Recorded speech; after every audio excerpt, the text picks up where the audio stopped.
Namaskaram. I have a question on the quality of being feminine. I would like to know if it is okay for menstruating women to do offer prayers in our homes while we are on our menstruation cycle, or is it okay to go to a temple and offer our prayers while we are on a cycle? Whether it is okay or not okay, and if you can shed some light on this, please. The Indian origin people in Fiji are still 2 centuries ago. When you went there from India, you're still in the same place. Other Indian women have moved on. See, you must understand this, why these things were spoken in the past. One important thing is, there was never a holiday for a woman, you must understand this. Even now in many homes it's still true. Today is a holiday for everybody, office and school break means a woman is working overtime. Maybe man is pitching in a little bit today, but those days it wouldn't be so. And there was not just one woman in the house, generally there were multiple women because joint families and stuff. I've been in a joint family where there were over 400 people. So nearly about 150 plus women are there. So out of this, some are taking care of children, some are cooking, some are cleaning, some are doing things. And distribution of labor is happening because men go out and work in the fields and stuff. Women take care of these things. See, I know there are some feminists, but let us look at this sensibly without any prejudice. Tell me, as a woman, on those days of the month, would you like a break? Especially if it's hard physical work that you're doing. If it's very hard physical work, because everything was physical in those days. Cooking was not like, you put it in the microwave, not like that. There's cutting, grinding, lifting, bringing water, enormous amount of physical labor. So those days, they said, you don't enter the kitchen, you be. Now puja, worship you're talking about. See, in my grandfather's place and all that, puja room is like a third of this hall.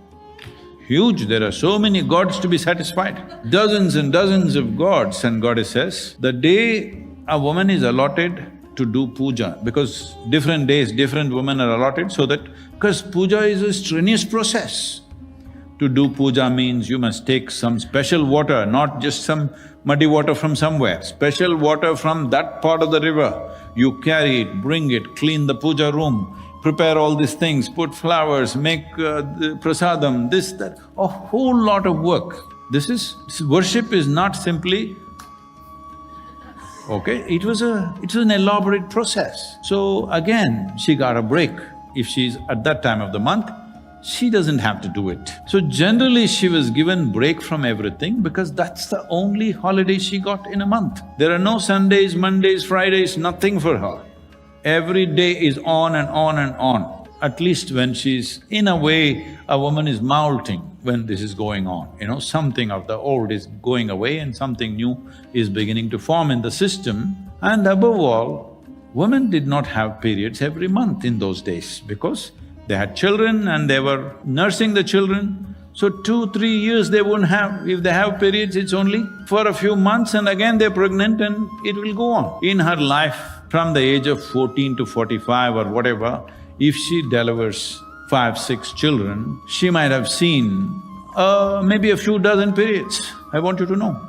I met a lady in Syria where after her first period when she was 13 plus, she's never had a period till she's 50 because she always had children and children continuously. No, you may say, oh my God, now. At that time, I want you to understand, even in the beginning of 20th century, the population on the planet was only 1.6 billion. Today definitely is, oh my God, all right? So if you look back 1,000 years ago, what was our population? It was in a few 100,000 across the planet. So there's not enough human beings, only wild animals everywhere. And they pick up your babies and go away whenever they want. How many people in the… before, let's say, 18th century or before 16th century in this country, how many families have lost their children to tigers? Just find out, the statistics are astounding, because almost every family would have lost one child to the tigers. Today you're worshipping the tigers because their numbers have diminished. But when they were breeding well, they were just eating all over the place. There was enough wildlife, but people had to go into the forest for so many things and, suppose a mother and child goes into the forest to pick something, when the tiger comes, the child doesn't run as fast as the mother, so child goes. As it is happening with the wildlife, the older ones will run faster, the younger ones get caught, the same thing. If you look at the stats, it's astounding number of children picked up. Most women did not have a few dozen periods in their life, or maybe let us say 100 periods in her entire reproductive life. So those days, they said, take a break from cooking, from worship, from your man, from everything. But today that's not the case. For most of the time, women are not in a reproductive process, that is not needed. So now this period is being looked at as a big thing because it's happening every month. It was never happening every month for most healthy women. It was happening once in a way. So those days, they said, a break, don't have to do anything. Giving you freedom even not to pray is a tremendous relief. You don't have to cook for your family, you don't even have to serve God on that day. Leave everybody alone, take care of yourself. Isn't it a wonderful process? We are looking at it from the wrong side of history, wrong side of times in which we are. So, you can go wherever you want.